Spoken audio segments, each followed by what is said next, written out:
You think kindness will protect you. You think being agreeable will make people love you. But the truth is, the more you try to please everyone, the more invisible you become. There's a quiet kind of suffering that never gets talked about. It's the pain of the one who always says yes, the one who smiles through exhaustion, the one who apologizes even when they've done nothing wrong. They carry the invisible weight of everyone's expectations until they can't remember what they actually wanted. Every sure, I can do that. Every, it's okay. Don't worry about me. Every I understand when you didn't. These small betrayals pile up until you're standing in front of a mirror and realize you don't even recognize the person staring back. You've become a reflection of what everyone else needed you to be. You've mistaken approval for peace.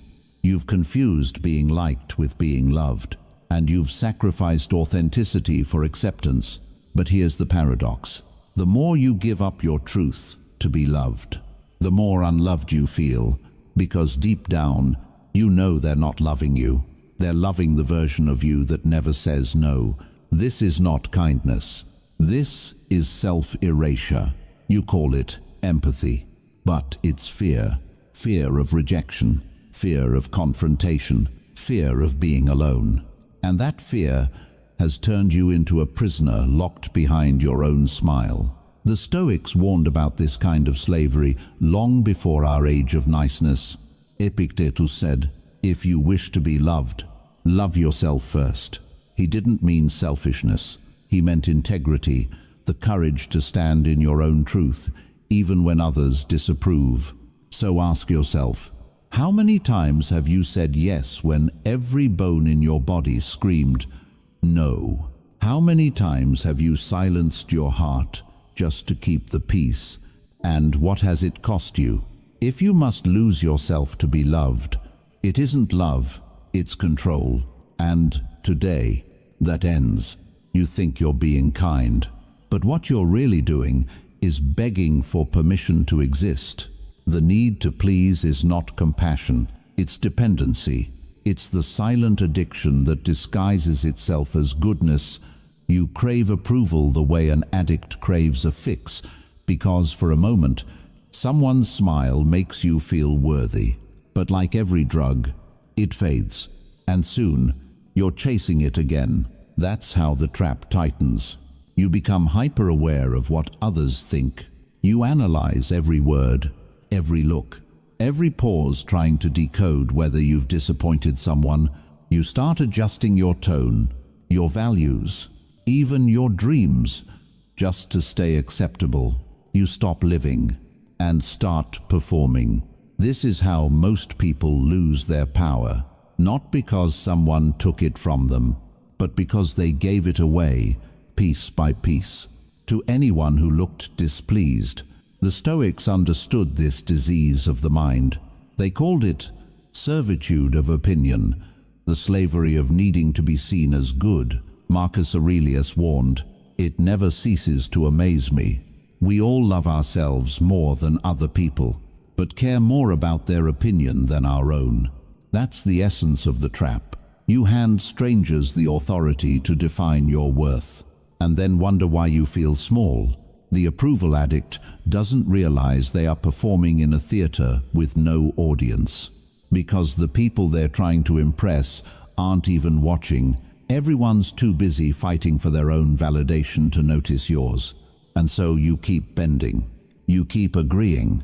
You keep saying yes because you're terrified that no will make them leave. But here's the truth.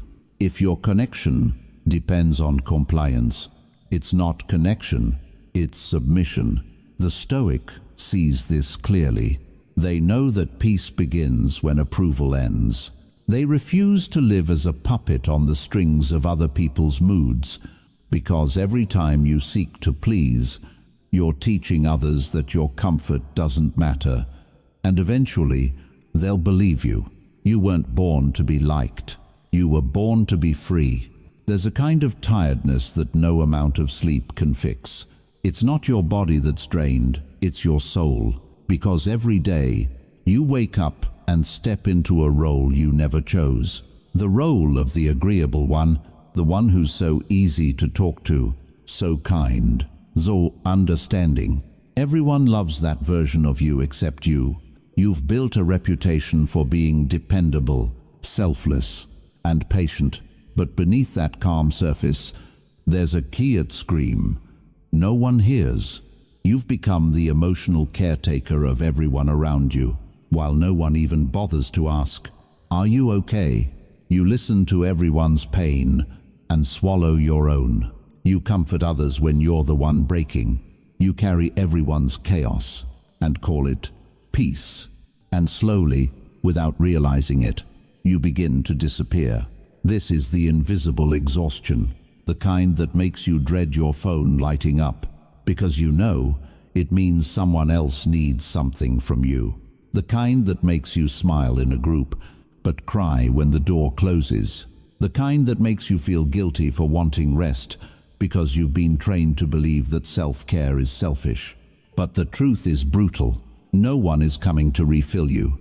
The world will take and take until you set a limit, and if you don't, they will call your collapse a surprise. Marcus Aurelius once said, "If you are distressed by anything external, the pain is not due to the thing itself, but your estimate of it." The Stoics would tell you this. It's not people who exhaust you, it's your refusal to draw the line. You mistake overextension for virtue. You confuse exhaustion with purpose. And you wear burnout like a badge of honor. You tell yourself you're being good, but what you're really being is gone. Because every time you ignore your needs to keep the peace, you teach the world that your silence is approval. And one day, you'll wake up realizing that you were never meant to save everyone. You were meant to save yourself. Ethan was the kind of person everyone liked. At work, he was the go-to man, always willing to help, always reliable. When his co-workers missed deadlines, he stayed late to fix them. When his boss dumped more projects on his desk, he smiled and said, "No problem." When his friends called at midnight, he picked up even when he was exhausted. People called him selfless, thoughtful, the nice guy. But behind that easy smile was a man quietly falling apart. He didn't know when it began. Maybe it started in childhood, when being the good son meant keeping quiet while his parents fought. Maybe it deepened in school, when being liked felt safer than being honest. Whatever the origin, the pattern never broke. Ethan learned that approval equals safety, so he spent his entire life chasing it. The result, he became a mirror for everyone else's needs. He said yes to projects that drained him. He agreed to relationships that disrespected him. He comforted people who never stayed long enough to ask how he was doing. He mistook constant availability for love and wondered why he felt so empty. One night, he sat alone in his apartment after another long day of doing everything for everyone. His phone lit up again, another message asking for a favor. His hand hovered over the screen. He could feel the old reflex rising. Say, yes. Stay useful. Stay good. But something inside him cracked. For the first time, the word no whispered through his mind. It was quiet, but it felt like freedom. He didn't reply. He turned off the phone. And for the first time in years, he sat in silence. The kind of silence that wasn't loneliness but recovery. It wasn't dramatic. No one noticed. No one applauded. But for Ethan, that single no changed everything. He realized he had built a life that was full yet hollow, full of obligations, hollow of meaning. And it wasn't the world that stole his peace. It was his fear of disappointing it. The next morning, he woke up feeling strange. No messages, no gratitude, no validation, just space and a quiet sense of self returning. He made coffee, sat by the window, and for once didn't rush to fix anyone's life. He realized peace doesn't come from being needed. It comes from finally needing nothing, not even approval. Epictetus once said, "No man is free who is not master of himself." Ethan learned that day that saying no isn't rebellion, it's self-respect. And every boundary he drew after that wasn't a wall against others. It was a wall protecting the person he was never allowed to be. The Stoics never told us to stop caring. They told us to stop depending, because the moment your peace depends on someone's opinion, you've already surrendered it. That's why every Stoic builds a wall, not to shut the world out, but to keep the self intact. A wall made not of stone, but of principles, of clarity, of control over what belongs to you and indifference toward what doesn't. Marcus Aurelius said, "You have power over your mind, not outside events. Realize this, and you will find strength." That's the foundation of the Stoic wall. The clear division between what you can and cannot control. You can't control who approves of you. You can't control how they perceive you. But you can control your intentions, your effort, and your truth. That's where your freedom begins. To build that wall, you must start with awareness. Ask yourself, why am I saying yes? Is it from integrity or fear? Are you helping because it's right, or because you're terrified of losing approval? The Stoic answers with honesty, even when it hurts. Then comes boundaries. Every no is a brick. Every moment you protect your time, your energy, your mental space. You're strengthening the wall. Boundaries are not rejection, they're self-respect. People who truly value you will not be threatened by your limits. Those who do were never with you, only with what you could give them. Next is discipline, because freedom without discipline is chaos. The Stoic doesn't wait to feel ready to act differently. He practices until truth becomes reflex. He trains himself to pause before responding, to act from reason, not guilt, to replace the instinct to please with the instinct to preserve. And finally, detachment, not from love, but from illusion. You stop expecting people to understand you. You stop explaining yourself to those committed to misunderstanding you. You stop negotiating your worth. This is the Stoic wall. Invisible, unbreakable, calm. When people push against it, they only reveal themselves, not you. You no longer need to prove kindness by exhaustion or worth by sacrifice. You live in alignment with what Epictetus taught. No man is free who is not master of himself. So build your wall, not to isolate, but to elevate.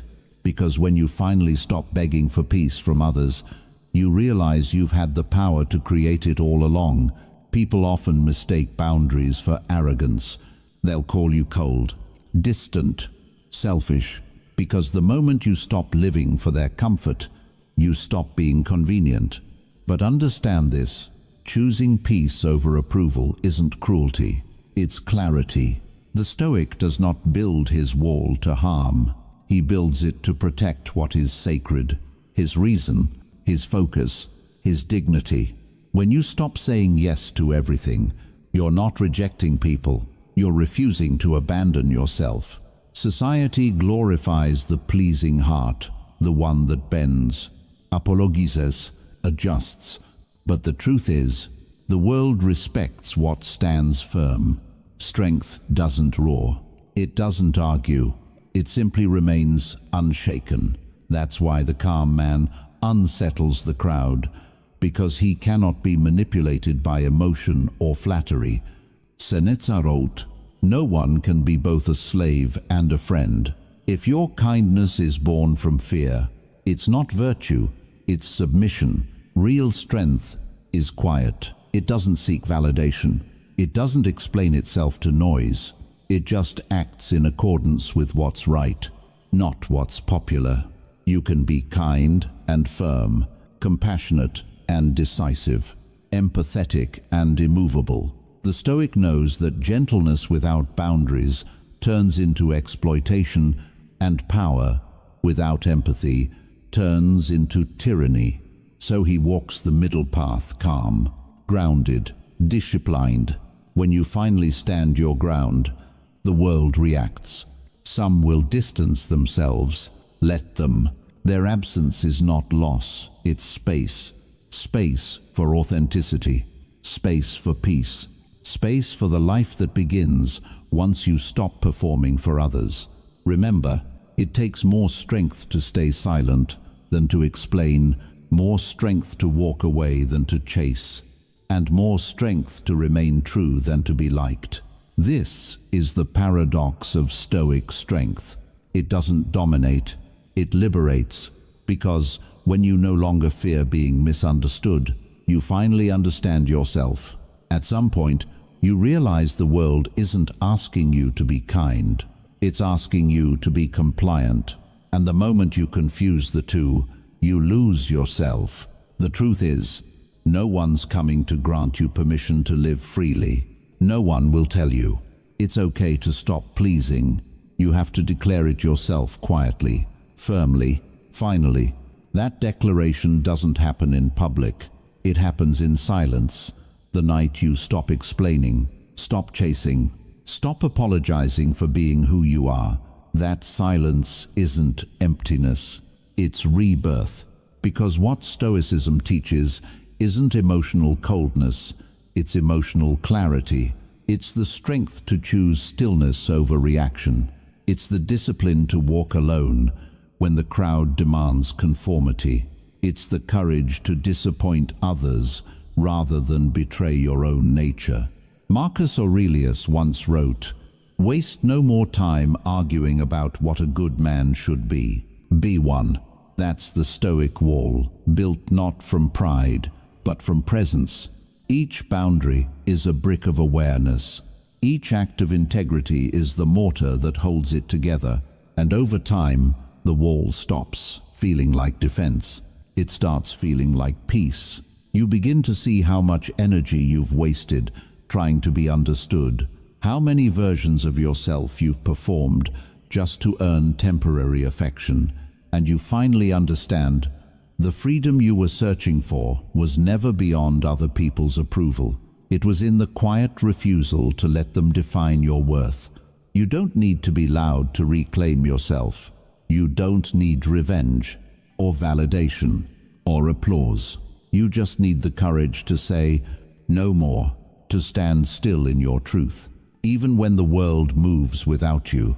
Because peace isn't found in withdrawal from the world, it's found in mastery over your response to it. That's the Stoic wall within, unseen, unmoved, unbroken. So stop pleasing, start living, and let your calm become the loudest thing about you.